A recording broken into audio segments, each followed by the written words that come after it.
ГСП онлайн. Городские новости сейчас.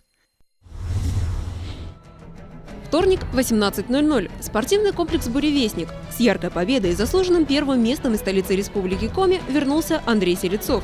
В минувшие выходные в Сыктывкаре проходил чемпионат по рукопашному бою. В соревнованиях приняло участие более 100 спортсменов разных весовых категорий.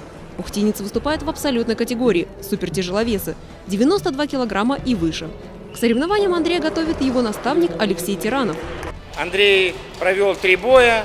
Один мальчик отказался с нами выходить, и 2 полноценных боя. Один закончил досрочно, второй провел полный бой с судейским решением. Сейчас боец представляет клуб «Нордланд» и Федерацию ММА и грэпплинга Республики Коми. Ежедневные тренировки и здоровый образ жизни помогают спортсмену достигать высоких результатов. Помимо рукопашного боя, Андрей Селецов занимается боксом.